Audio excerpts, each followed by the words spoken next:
Olá, meus amigos, amigas, internautas, sejam todos bem-vindos. Vamos dar continuidade ao estudo, o estudo aprofundado da doutrina espírita. Hoje nós vamos concluir a parábola do joio e do trigo e o joio. Então vamos em frente. Então hoje nós vamos ler o texto inteiro de novo, a parábola, e depois vamos continuar de onde nós paramos. Jesus propôs-lhes outra parábola, dizendo: o reino dos céus é semelhante ao homem que semeia boa semente no seu campo. Mas, dormindo os homens, veio o seu inimigo e semeou o joio no meio do trigo e retirou-se. E quando a erva cresceu e frutificou, apareceu também o joio. E os servos do pai de família, indo ter com ele, disseram-lhe: Senhor, não semeastes tu no teu campo boa semente? Por que então tem joio? E ele lhes disse: um inimigo é quem fez isso. E os servos lhe disseram: queres, pois, que vamos arrancá-lo? Porém ele lhes disse: não, para que ao colher o joio, não arranqueis também o trigo junto com ele. Deixai crescer ambos juntos até o momento da colheita, a ceifa. E por ocasião da colheita, direi aos ceifeiros: colhei primeiro o joio e atai-o em molhos e feixes para queimar, mas o trigo ajuntai-o no meu celeiro. Mateus capítulo 13, versículos 24 a 30. Então vamos relembrar, em linhas gerais, no entendimento à luz do Espiritismo, o que nós já fizemos no encontro anterior. Então, o que é que esta parábola simboliza, em linhas gerais? Simboliza a luta entre o bem e o mal, que não existe no nosso planeta, né? Nós estamos acordados, realmente é o que mais existe em nosso planeta, a luta entre o bem e o mal. E aparentemente nós temos a impressão de que o mal está vencendo, não é verdade? Parece que tudo que é errado é certo, parece que tudo que é certo é errado. Será? Será que está vencendo mesmo? Então o campo que foi semeado o trigo e que nasceu o joio, o campo somos nós, a humanidade. O semeador, obviamente, não tenhamos dúvida que é Jesus. A semente de trigo, qual foi? O Evangelho. O joio, a erva má, quais são as interpretações capciosas de seus textos? Não, eu acho que o Cristo ele não quis dizer assim, ele quis dizer assim, do meu jeito que eu acho que me interessa, para que eu faça a rapinagem do dinheiro de vocês. Está aí, ó. Este é o joio. Hoje nós vivemos no meio do joio, e como tem joio, meus amigos e amigas? Quanta gente que quer viver à custa dessas interpretações capciosas do Evangelho? E pior, quantos de nós somos engodados por essas interpretações? Por preguiça, literalmente preguiça. Nós achamos que não precisamos trabalhar, eu vou lá, eu dou um jeitinho, dou o que eu tenho, aí Jesus vai me dar em dobro, porque o capcioso disse que vai me dar em dobro, e eu bobamente acreditei nisso. Sem trabalho não há como colher nada.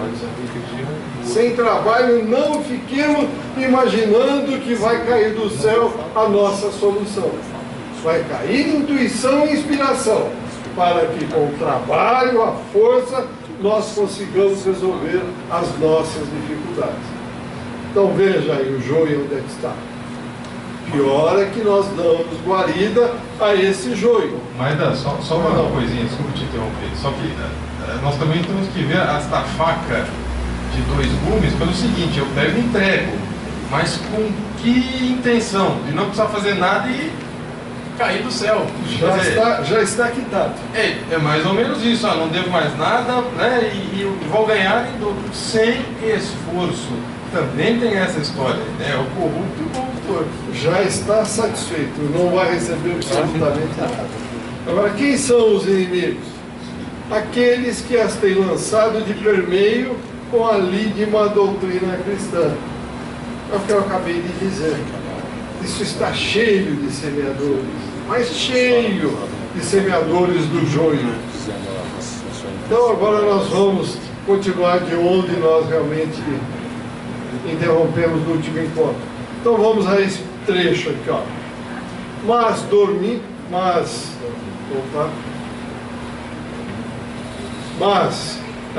Dormindo os homens, veio o inimigo e semeou o joio no meio do trigo e retirou-se. Veja que eu coloquei em maiúscula, retirou-se. Tem uma razão disso. Então nós percebemos que em todos os acontecimentos infelizes decorrentes da nossa invigilância, doei todo o meu dinheiro em função de uma interpretação errônea do Evangelho, achando que eu ia resolver meu problema. Compliquei. Problema decorrente da invigilância ou da insinuação das forças inferiores. Ué, mas tem força inferior? Nós estamos imersos no multiverso. São vários universos paralelos. E um deles que nos afeta diretamente é o mundo de onde viemos, que é o mundo espiritual. Convivemos e coexistimos pacífica ou digladiamos contínua e constantemente. Depende da nossa vontade. Porém, como nós estamos num mundo de provas e expiações, as forças inferiores predominam aqui no nosso meio. Eles nos impulsionam para fazer coisas erradas a todo momento. A todo momento. Mas por que Deus permite? Deus permite para que, se nós vivêssemos nas facilidades, nós ficaríamos indolentes, inconsequentes, literalmente vagabundos. Com as dificuldades que nós temos, nós aprendemos a nos defender, nós aprendemos a entender o universo, nós aprendemos a buscar alternativas para sair das dificuldades. Então veja, estamos sim no meio de forças inferiores. O mal opera às escondidas. Por quê? Nós estamos super apegados às coisas materiais. Nós não nos preparamos para tentar perceber essas energias não fortes como as nossas. São bem tênues. Nós não queremos aprender isso. Resultado, eles nos manipulam como marionetes, porque nós damos guarida para isso. Eles operam às escondidas. Então, instaurado o processo de desarmonia, o que acontece? O agente causador da perturbação retira-se, observando à distância os seus efeitos. É diferente de nós, quando eu falo assim, eu quero prejudicar o Hugo, então eu vou fazer alguma coisa aqui, de tal forma que eu vou manipular o Sebastião, ele vai lá e atrapalha o Hugo e eu vou ficar de longe observando. É diferente? Aí, gente, é aquilo que eu digo sempre, falei ainda ontem. Morreu aqui, fechou os olhos aqui, picareta aqui, continua picareta lá, vagabundo aqui, vagabundo lá. Então não vai imaginar que fechou os olhos aqui e vira santo. Não vira não. Isso é conversa para boi dormir, isso não existe. Nós só vamos nos modificar do lado de lá se nós quisermos. Demos o primeiro passo. Pai, me ajude. E tomar a decisão de caminhar rumo ao Pai. Agora, se eu quiser caminhar rumo aos meus as minhas formas de interpretar o universo, eu vou ficar como eu sempre fui. Ninguém vira santo não, gente. Está aí, ó, aqui. Então nós vamos, se eu gosto de fazer picaretagem aqui, eu continuo fazendo lá de lá. Desde que eu encontre alguém aqui na matéria que aceite as minhas sugestões. Porque o dia que eu falar não quero mais, acabou. Depende de cada um de nós. Emmanuel, no livro Pão Nosso, no capítulo 109, ele esclarece o seguinte: ante as devastações do mal, apoie o trabalho que objetive o retorno ao bem. Olha que profundidade isso aqui, meus amigos e amigas internautas.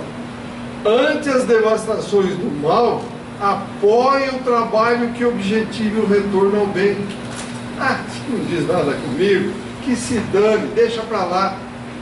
Vai ao encontro disso ou vai de encontro do que diz Emmanuel? Nós temos que aceitar isso e fazer exatamente isso, e não o contrário. Onde haja desastre, diz Emmanuel, nós devemos auxiliar a restauração. E não por fogo. Ah, pegou fogo, não é meu mesmo? Isso foi lá na Índia, isso foi lá na não sei o que lá, não tem nada a ver comigo. Como não tem nada a ver comigo? O terremoto lá porque soltaram uma bomba atômica lá, não tem nada a ver comigo? Tem sim senhor, tem sim senhora.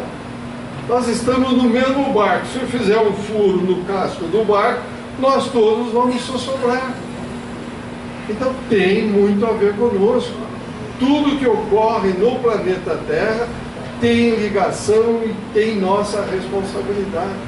Por quê? Porque todos nós, inclusive todos os senhores que estão aqui hoje, nesse momento, antes de virmos para cá, nós ajoelhamos lá: Pai, me dá a chance de eu estar no planeta nesse momento de transição, de provas e expiações para a regeneração. Eu quero ser um agente de mudança e não um mero espectador. Guardemos isso, hein? E o tempo está passando. O que nós vamos fazer quando chegarmos do lado de lá? Ah, pai, desculpe, eu fiquei iludido pelas coisas da matéria. Ah, é? Então você vai agora lá vai para Quirón, no planeta primitivo. Vai enfrentar as feras lá. É assim que vai ser. Nós temos que se jogar claro e direto com todo mundo. Não tem esse negócio de passar a mão na cabeça.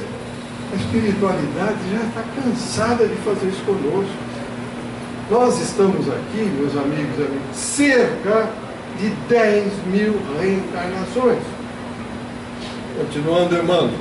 Se a maldade enodoa essa ou aquela situação, faze o melhor que possas para que a bondade venha a surgir. E é assim que nós agimos? Não, quando a gente vê o circo pegar fogo, a gente quer jogar gasolina. Não é assim? Ao invés de tentar, está aqui, ó. Se a maldade enodoa essa ou aquela situação, faze o melhor que possa para que a bondade venha a surgir. Fazer uma pausa, algum comentário, alguma pergunta? Estou muito claro, está muito assustador. Então, não. Só para descontrair, me ajuda aqui. A brincadeira, em vez de alegria do palhaço ele ver o circo pegar fogo, eu ouvi de um amigo que falava que a alegria do circo é ver o palhaço pegar fogo. Que é isso que você falou, é o contrário disso. Em vez de ajudar, o André Luiz fala: exatamente. A humanidade prefere pessoas que a estimem, precisa de pessoas que a estimem e não que a critiquem. É isso aí. É o que nós falamos dos capciosos que interpretam ao seu belo prazer, por isso estamos vendo aqui. Continuando então. Quando a erva cresceu, frutificou e apareceu também o joio. Vamos ver o que esse pedacinho aí quer dizer para nós. Então, na natureza, não há saltos evolutivos. Eu vou lá brincar, vamos no interior, vou passar a conversa no São Pedro, ele vai me dar um atalho para que eu chegue lá rapidamente. Isso não existe, meu amigo. Mas nem em sonho existe isso. Então, a natureza não há saltos evolutivos. Semeia-se, germina-se, cresce e frutifica-se. Não tem semear e já frutificar, como nós estamos vendo a humanidade tentando fazer isso, dar saltos hoje. Não existe. O mesmo ocorre com o bem e o mal. Quem planta, colhe ao seu tempo, de acordo com a sua semeadura. Não adianta imaginar que, não, eu sou escolhido, eu sou o eleito do Senhor, comigo não vai acontecer nada. Prepara que a bordoada vai ser séria. A justiça divina, quando vem, ela desce em linha reta. Tira o pescoço da frente, porque se tiver ali, pega. Não tem como fugir. Continuando. Toda semente semeada, cedo ou tarde, irá crescer e frutificar. Então, por essa razão, nós devemos ter cuidado com o que, meus amigos, amigas, meus amigos em casa? Ali, ó, pensamentos, palavras, gestos, ações. Por que razão? Porque recebemos da vida aquilo que a ela oferecemos. Eu sou um indivíduo que fico xingando o dia inteiro palavrões de todos os tipos. O que eu vou colher da vida? Palavrões de todos os tipos, de todos os lados. Se eu quero colher coisa boa, vou ter que semear coisa boa. Senão, não tem chance nenhuma. Ah, minha vida não anda para frente, só vai para trás. Autoanalise-se. O que você está fazendo? Ah, eu tenho um sócio, mas eu toda hora fico pensando se eu dou um jeito de dar fazer um negocinho, mas vou passar ele para trás. Não precisa nem falar, tá aí, ó. Cuidado com os pensamentos, palavras, gestos e ações. Se você quiser passar o teu sócio para trás, acabe com a sociedade. Se você não quer que lhe passem a perna, não passe a perna em ninguém. Nós temos que estar vibrando, trabalhando, como eu digo sempre, de acordo com o que está aí no universo. Paz, amor, harmonia, equilíbrio. Não tem como fugir. Acontece que nem sempre, todos nós, não conseguimos perceber a presença do mal. Então, sendo necessário que ele cresça para ser visto. Por quê? Porque nós estamos excessivamente apegados à matéria. Ah, isso é coisinha de nada, deixa para lá, já passa. Só que começou, é uma espiral. Vai embora. Quando atinge um tamanho já quase que nós não conseguimos controlar, é que aí a gente começa a perceber, opa, a coisa está ficando feia. O Hugo lembrou bem, a crise da água que nós passamos no momento. Quer dizer, todos nós sabemos que a coisa vai ficar feia e que brevemente vai ser decretado calamidade pública para poder fazer obras sem concorrência, etc, etc. Mas isso já não podia ter sido evitado? Cada um de nós não poderíamos ser precavido no uso da água? Não. Sem mais de chuveiro, aquilo fica à vontade. Vai no vaso sanitário, põe o dedo lá e dá uma, duas, três, cinco, seis, sei lá quantas descargas. E na hora que não tiver, haverá choro e ranger de dentes. Se tivéssemos o respeito pela água, como nós vemos nas colônias espirituais, os relatos, a coisa seria outra. Completamente diferente. Veja uma chuvinha que dá, sujeirada que a água desce e leva. Tem cabimento um negócio desse? Não quero ofender os bichos, mas nós estamos pior que os bichos. Caramba, joga, o lixão. O mundo é um lixão. Que isso, gente? Onde nós vamos parar com isso? O plantio é livre, mas a colheita é obrigatória. Então nós vamos jogando, aí vem enchente, inunda e traz tudo de volta. Aí nós temos que colher tudo isso aí, não tem saída. Continuamos, vemos assim que no plano evolutivo onde nos situamos, é necessário que o bem esteja ao lado do mal. Porque nós não conseguimos entender os dois. Então, na hora que nós levamos uma pancada, a gente cai de joelho e começa a rezar: Pai, por que tudo isso para mim? Jesus, me ajuda, benfeitores, me ajudam. É a hora que nós começamos a nos desligar daqui e a nos ligar lá. Então isso é necessário, não só para exercitar a capacidade de discernimento entre o bem e o mal, mas também para quê? Para permitir que os bons exemplos ajam sobre o mal, tornando-o melhor. Isso é fundamental. O próprio Cristo não disse que nenhuma ovelha se perderá? E é o que nós estamos percebendo nos trabalhos espirituais. Aqueles irmãos que estão nas profundezas aí estão sendo resgatados. É chegado o momento, todos estão tendo a oportunidade. Depende de cada um de nós aceitá-la ou não aceitá-la. Algum comentário até aqui? Alguma pergunta antes de irmos para mais um pedaço da palavra? Há muitas moradas na casa do meu pai. Há muitas moradas na casa do Pai. Nós é que vamos decidir em qual dela nós vamos ficar. Nada nos é imposto. Tudo é trazido para nós de acordo com as nossas escolhas. O Pai não impõe, não obriga, não, Ele nos permite tudo. Agora, tudo que fizermos, se estiver contrário às leis do universo, aguente as consequências. Então vamos a mais um pedaço. E os servos do pai de família, indo ter com ele, disseram-lhe: Senhor, não semeaste tu no teu campo boa semente? Por que então tem joio? Vamos ver o que ele quis dizer com isso. E ele lhes disse: o inimigo é quem fez isso. E os servos lhe disseram: queres, pois, que vamos arrancá-lo? Porém ele lhes disse: não, para que ao colher o joio não arranqueis também o trigo com ele. Mateus capítulo 13, versículo 21.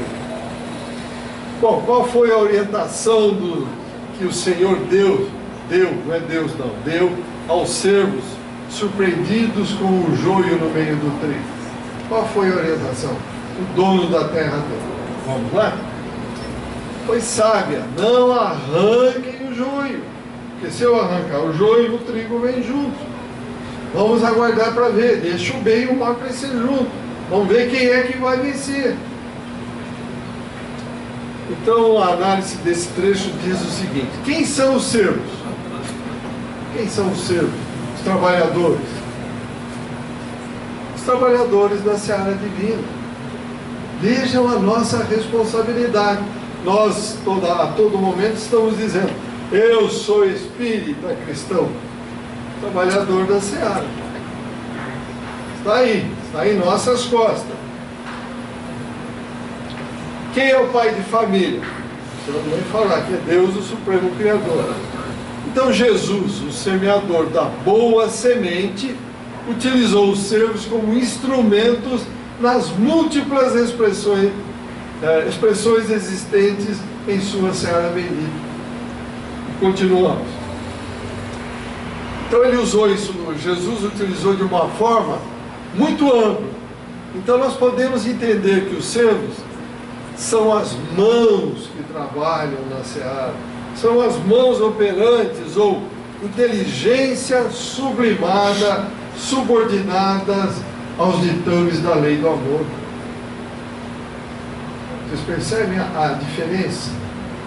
Eu acredito em Deus. Não, eu acredito, executo, auxilio e o reverencio.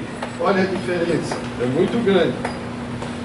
Então, no Livro dos Espíritos, na questão 682, Allan Kardec diz o seguinte, está lá no Livro dos Espíritos: a gleba imensa do Cristo exige trabalhadores devotados, que não demonstrem predileções por zonas de trabalho ou gênero de tarefa, plural, Não, eu vou para a casa espírita, eu vou a qualquer lugar, eu vou lá na creche, mas eu só vou se me deixarem numa sala com ar-condicionado para atender XYZ.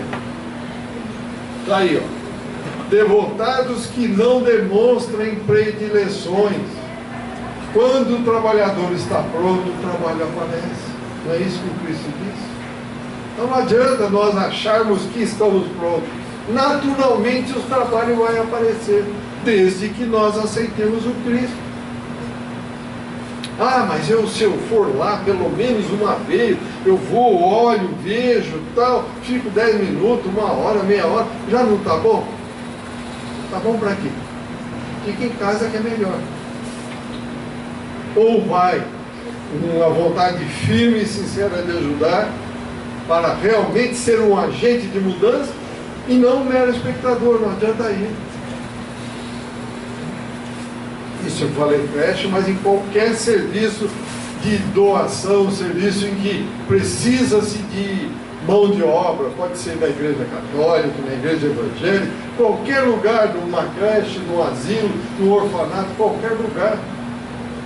Então, diariamente apresentam-se muitos operários ao Senhor do trabalho, mas são raros os verdadeiros servidores.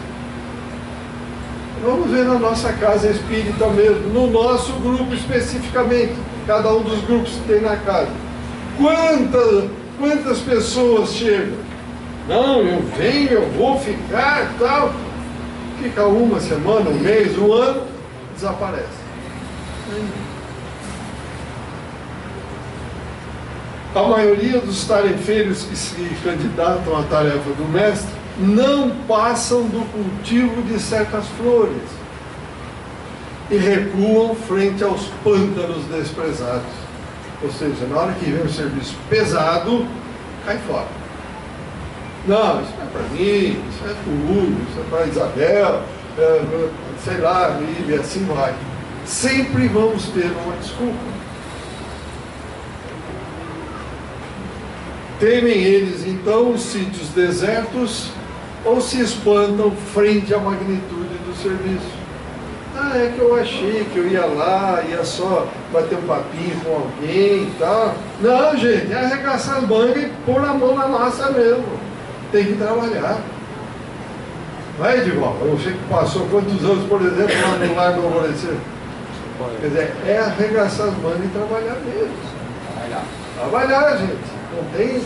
Estou pegando o exemplo do Largo do Alvorecer, repito, em qualquer lugar tenha-se que trabalhar e ajudar, fazer a caridade.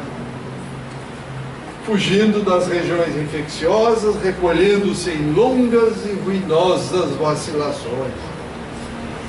Aí. Em algumas ocasiões são hábeis horticultores ou jardineiros, amedrontando-se perante os terrenos agressivos e multiformes.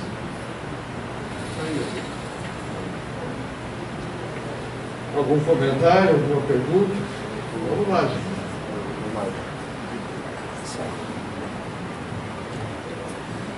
Como a mensagem do Evangelho é universal, né? Achei muito interessante a coisa de não arranqueis. Porque nós temos joio, temos trigo. Aí, bem ou mal. Bem ou mal. Então, o Criador olha para nós com amor, espera o nosso desenvolvimento, a hora da colheita, e se pode, para ver o que nós vamos produzir. Então, eu achei muito interessante essa passagem por causa disso. Traz essa mensagem também. Aprofundar nisso aí. Só para lembrar, o livro Reforma Íntima Sem Martírio, da Evans Tifo, ela fala exatamente isso, que nós precisamos primeiro nos conhecer, conversar conosco, como se a gente estivesse conversando com um terceiro. Porque essa história de matar o homem velho não existe. Nós precisamos reeducar o homem velho. E em reeducando o homem velho, nós vamos começar a entrar no caminho. Quer dizer, quem é o homem velho? Somos nós mesmo, nosso espírito viciado, o joio, que começa a compreender melhor qual é o caminho correto a seguir. Claro que não é de uma hora para outra. Por isso que essa mudança é reforma íntima sem martírio, tudo paulatino. sem poder arrancar, porque se arrancar, a gente não vai nem para um lado nem para o outro. Vão os dois embora, né? Acabam os dois. Mais comentários, perguntas? Turma de trás aí está tudo já, acho que tá tudo longe daqui ou não? É o calor? Vamos lá, gente. Alguma pergunta? Então, vamos Eu me lembrei desse trabalho que você falou. Eu tenho 2 amigos de outras casas espíritas que trabalham em leprosário, lavando feridas de rancenianos. Quantos de nós aqui, presentes, aceitaríamos um trabalho que se apresentou para eles em determinada oportunidade? Né? Veja, esse exemplo do Rafael é interessantíssimo. Vamos imaginar que vindo na casa, só vindo na casa espírita, tomando um passinho aqui e indo embora para tudo resolvido. Não está não, meus amigos. Não tem nada resolvido. Pelo contrário, vai até nos agravar a situação, porque nós vamos ter conhecimento e não vamos praticar nada. Não vamos fazer de conta, chega, fazer de conta que a coisa vai ser resolvida. Não vai. Mão na massa, trabalho. Sem trabalho não tem evolução, não tem solução, não tem elevação. Tá bom? Mas isso não quer dizer que todos nós tenhamos capacidade de fazer o trabalho. Não. Como falou o Flávio. Né? Nem todos nós temos capacidade para fazer esse trabalho aí, ó, que o Rafael comentou, nas regiões infecciosas. Mas um dia vamos ter que fazer. Pode fazer outro. Veja bem, um dia vamos ter que fazer. Porque nós nascemos simples, ignorantes. Não somos ignorantes hoje, mas nascemos simples e ignorantes para passar por todas as experiências possíveis existentes no universo. Um dia vamos fazer isso aqui. Creiam vocês. Vamos ter que fazer. Pode ser não hoje, amanhã, daqui 1000 anos, mas um dia faremos. Então vamos em frente. O texto, a continuidade do texto. Deixai crescer ambos juntos até a ceifa. E por ocasião da ceifa direi aos ceifeiros: colhei primeiro o joio e atai-o em molho para queimar, em feixes. Mateus, capítulo 13, versículo 29. Bom, o que é a ceifa? O momento final da produção agrícola, né? A colheita. É isso? Vamos em frente, para a gente pensar. No nosso plano aqui individual, trata-se do momento em que cada criatura colhe o que cultivou. É o momento da nossa ceifa. Gratificados seremos se a colheita de frutos positivos puderem superar o quê? Os frutos, os valores, os frutos menos felizes que a nossa invigilância permitiu existisse na nossa existência, frutificasse durante as nossas experiências. Então, tudo que nós colhemos é resultado da nossa semeadura, meus amigos e amigas. A vida vai indo tranquila, eu gostaria de ter tudo redondinho, receber o dinheirinho, pagar as contas, tá ninguém doente, tudo certinho, tá. Aí eu pergunto a cada um dos senhores: o que valeria uma existência desta forma? Nada. Não valeria nada. Do jeito que entramos, sairemos dela. Ao passo que, se nós tivermos as dificuldades, nós nos elevaremos. Procuraremos caminhos para resolver as dificuldades. Com isso, nos elevaremos. Por isso, nós estamos aqui para ser agentes de mudança e, repito, não meros espectadores. Continuando. Então, vamos destacar aqui a colocação de Jesus. Antes da colheita, os trabalhadores eram chamados de servos. E por ocasião da ceifa, Jesus os nomeia de ceifeiros. Olha, tem uma diferença, não é verdade? Então, o plantio pode ser feito por qualquer um de nós. Qualquer um semeia o que quiser. Porém, o que acontece? A ceifa vai caber a quem? aos tarefeiros sintonizados com as fontes do eterno bem, pois são cooperadores conscientes e são detentores de grandes responsabilidades. Kardec, a Gênesis capítulo 17, ou 17, item 5, ele diz o seguinte: aproxima-se a época em que a Terra deve passar por profundas modificações. 1865.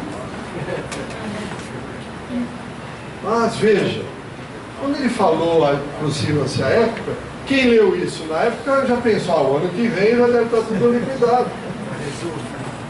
Mas não podemos nos esquecer, está lá no Livro dos Espíritos, 100 anos aqui é um relâmpago na eternidade. Quem disse isso não foi o Kardec encarnado, foi o laboratório espiritual que passou para ele. Então veja, nós já estamos 150 anos à frente. Temos uma série de informações vindas do mundo espiritual e que os momentos são chegados. O livro da doutora Marlene será em 2012, o próprio Emmanuel no livro Plantão de Respostas, volume 2, 2057 estaremos em regeneração, e uma série de outras comunicações. Então o que nós vamos esperar mais? Mais algum tempo? Não, nós já estamos na transição. Então nós estamos aí, diz, continua o Kardec, passaria por modificações físicas e sociais, a fim de transformar-se num mundo regenerador mais pacífico. Nós estamos vivendo aqueles momentos finais em que todos estão sendo chamados para dar o que tem de bom. O que é que estamos dando? O que é que estamos dando? O que é de ruim? Haja visto os acontecimentos, meus amigos e amigas. Esses assassinatos em massa, esses assaltos que as pessoas chegam, matam por nada. O que estão dando de si? O bom? Não, a última oportunidade, porque vão embora. Consequentemente, esse mundo na transformação será um mundo mais feliz. Aí haverá então a separação do joio e do trigo, que será a tarefa dos ceifeiros.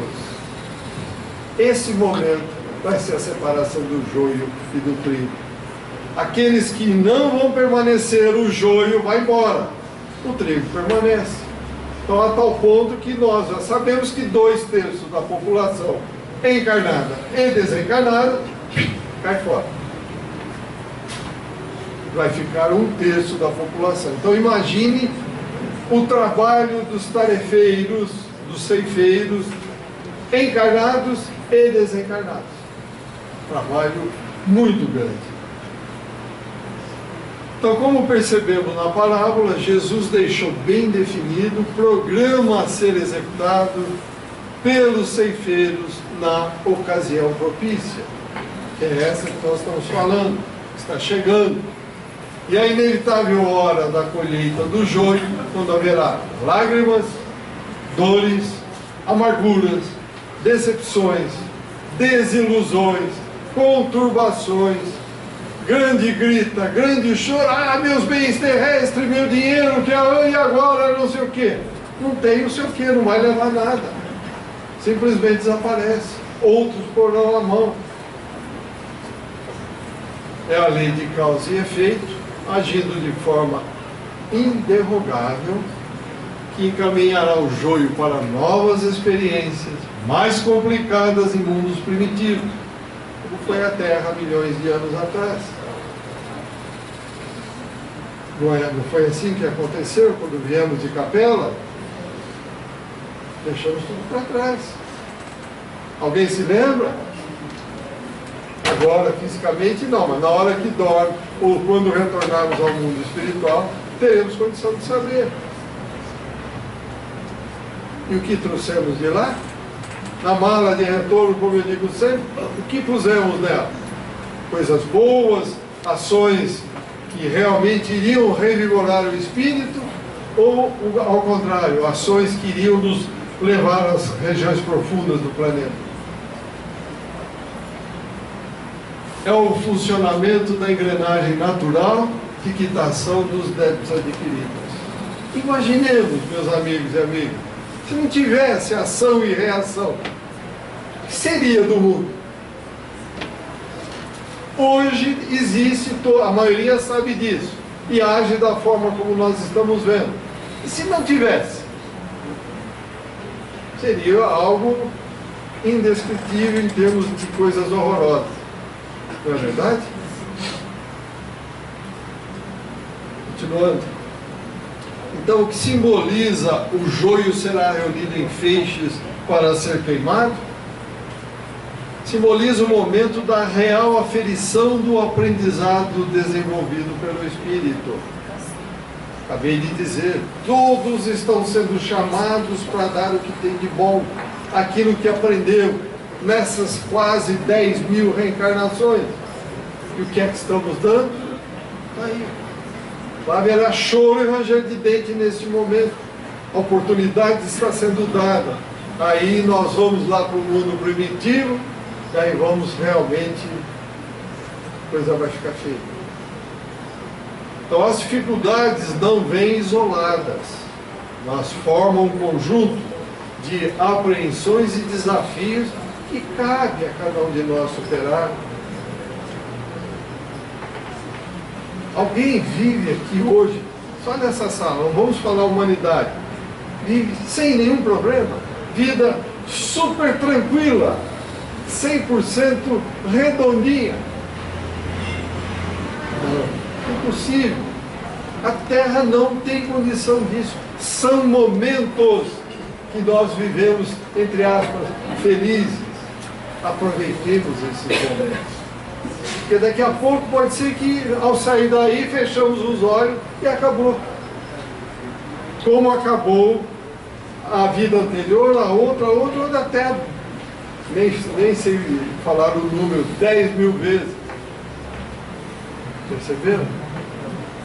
Então é agora, é o momento. Viver em cima do passado não tem chance. O passado serviu para semear o que estamos colhendo hoje.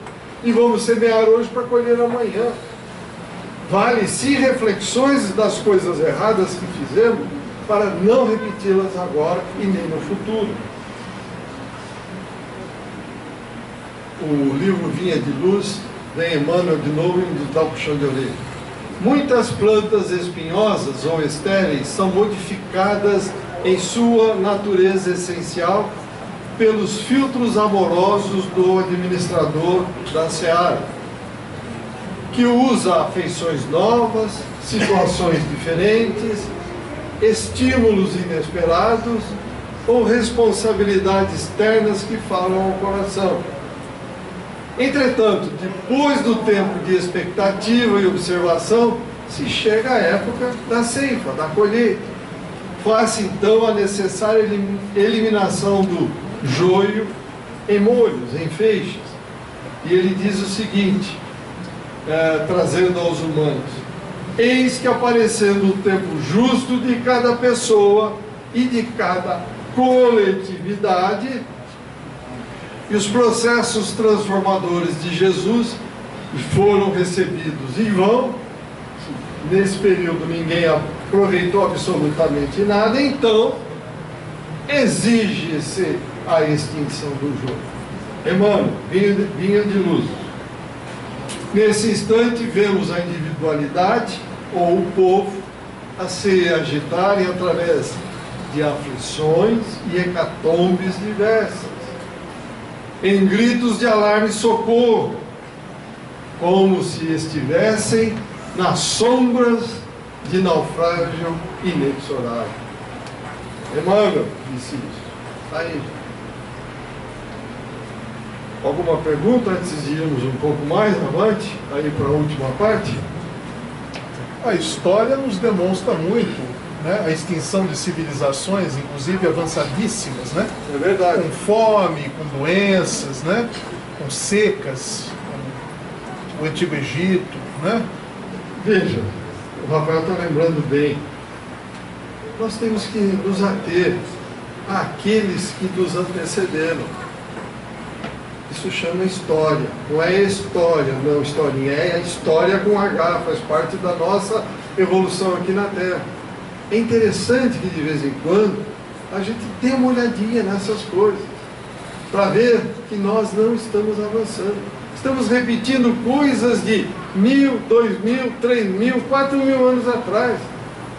Será que já não passamos da hora de realmente começar a levantar a cabeça, não olhar mais para as coisas materiais? Pai, quem sou eu? De onde vim? Por que vim? Para onde vou? O que eu estou fazendo aqui? Onde eu me encaixo no universo? Será que já não está passando da hora? E se não fizermos isso naturalmente, é o que diz o Emmanuel agora há pouco. Hecatombes e coisas que ocorrerão inexoráveis. Não tem como fugir. Mas o Rafael lembrou bem, se nós utilizarmos o Egito como exemplo, É verdade. a gente não pode esquecer que a parte que produzia era massacrada para produzir. Então, vivemos hoje um período assim. O Brasil está à beira do colapso egípcio. Eu gostaria até de fazer mais um comentário naquela pergunta que você fez. A quem de nós aqui presentes não tem um problema?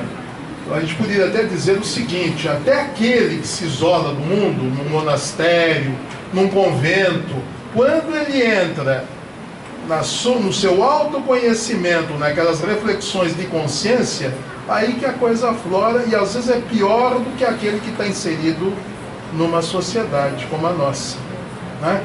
Quantas pessoas, eu conheço muitos monges e muitos religiosos, inclusive católicos, que nos relatam, né, que nesses períodos de isolamento não adianta, a dor às vezes é mais profunda, né, porque o entendimento da pessoa torna-se muito melhor. Nós temos estudado numa outra casa, todas as terças-feiras, o livro Despertar da Consciência, do átomo ao anjo. Não sei se conhecem esse livro de Sebastião Camargo.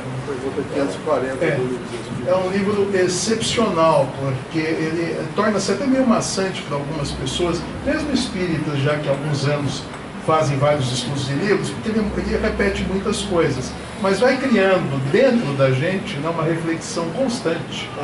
E a gente tem que ver que a gente tem que eliminar todos os vícios e defeitos como os espíritos imperfeitos que somos. Até o egocídio, né, que eu sempre brinco muito que a gente tem que cometer um egocídio, porque o orgulho e o egoísmo são as maiores chagas do ser humano. Desse ninguém escapa.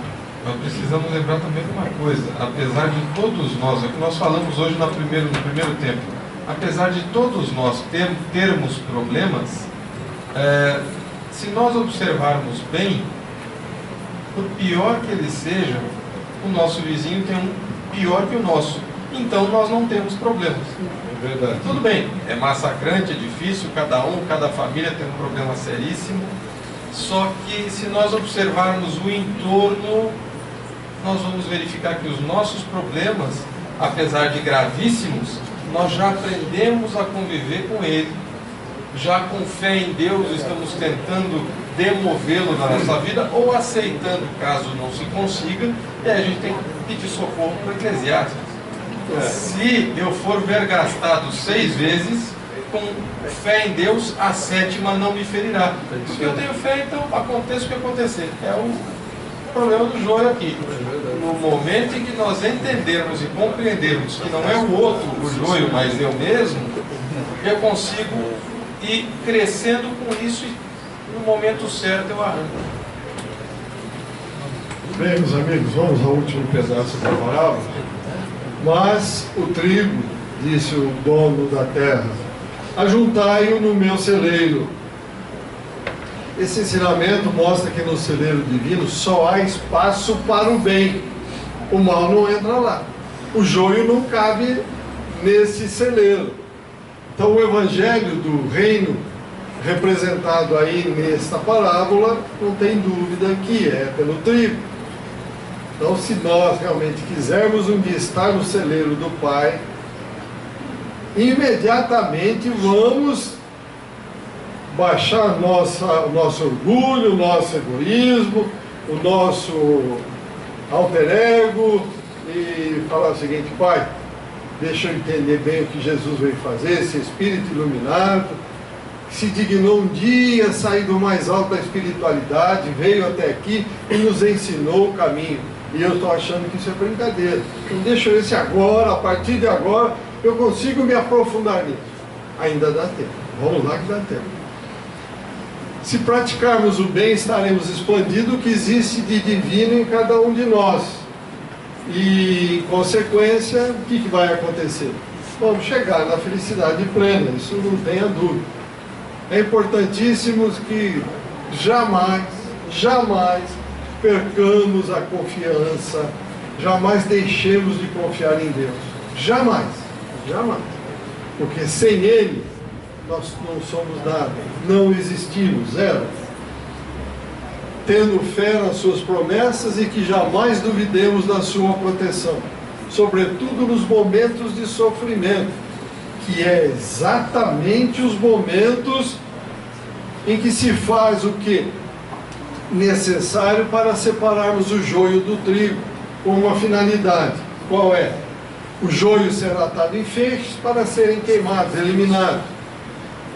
Então nós vamos encerrar isso agora com o Salmo 23, versículos 1 a 6, onde Davi expressa confiança no Senhor, que nos concede fortaleza moral para superar os obstáculos que surgem na vida. Vamos lá, meu amigo. O Senhor é o meu pastor, nada me faltará. Mostrando fé, tenho confiança. Deitar-me em verdes pastos, quer dizer, estarei sempre onde haverá um jeito de suprir as minhas necessidades. Guia-me mansamente em águas tranquilas, quer dizer, não me leve para a guerra, me deixe sempre auxiliar, fazer a caridade, conviver pacificamente. Refrigera minha alma, guia-me pelas veredas da justiça, por amor do seu nome. Não me deixe jamais ter o ódio, cometer injustiça. Já que eu confio em Ti, inspire-me sempre para que eu faça sempre a justiça, tenha sempre o perdão no coração. Ainda que eu andasse pelo vale da sombra da morte, mesmo que a morte bata na minha porta, o que Ele quer que faça? Não temeria mal algum, porque eu tenho certeza que Tu estás comigo. Eu pergunto a todos nós aqui, se nós batemos as botas aqui, o pijama de madeira abotoar, qual é o problema? Roupa velha vai pro chão, a vida continua. Medo do quê? Ele está conosco. Não temos que ter medo. Os bichos vão me comer. Comer o quê? Carne. Isso aqui são átomos desta dimensão que vão se decompor e daqui os tempos vão reagrupar em outro corpo. Então não temos que ter medo nenhum. A tua vara e o teu cajado me consolam. Ou seja, todos os seus ensinamentos que eu já aprendi, com base neles eu tenho segurança em continuar a minha existência. Preparas uma mesa perante mim na presença dos meus inimigos. Quer dizer, não tem inimigos, vamos estar todos juntos, agregados numa mesma mesa em comunhão. Unges a minha cabeça com óleo, pois o meu cálice transborda. Continuo confiando em Ti. Estarei sempre presente nas orações ligadas a Ti. Certamente que a bondade e a misericórdia me seguirão todos os dias da minha vida. E habitarei na casa do Senhor por longos dias. Ou seja, estarei no mundo espiritual dos melhores lugares. Então vamos trabalhar para que consigamos separar o joio e o trigo, o bem e o mal. Tá bom? Alguma pergunta? Algum comentáriozinho, mas a gente, mesmo agora que nós estamos travestidos de trigo, né? Nós vamos lá para o celeiro, que nós nos melhoramos, a gente não pode esquecer do seguinte: para o trigo produzido, ele precisa ser debulhado, amassado, sovado, jogado no fogo e aí ele alimenta. Vamos pegar um exemplo do Chico. Ele foi debulhado, ele foi amassado, ele foi sovado, jogou no fogo e aí ele alimentou. Madre Teresa, quanto sofreu para nos dar exemplo? Gandhi, esses vultos. Quer dizer, mesmo sendo tribo, vamos precisar apanhar um pouquinho ainda. Vamos nos lembrar que ninguém caiu de paraquedas no planeta Terra, hein, meus amigos? Ninguém é terráqueo. Todos somos no mundo espiritual, passando por mais uma experiência no planeta. E que nós pedimos. E se aqui estamos, vamos dar todo o empenho, fazer o possível para que saiamos desta encarnação pelo menos um pouquinho melhor do que quando nela entramos. Muito obrigado a todos, saúde e paz, e até o próximo encontro, quando vamos falar da parábola da candeia. Obrigado. Vamos trabalhar, né, mãe?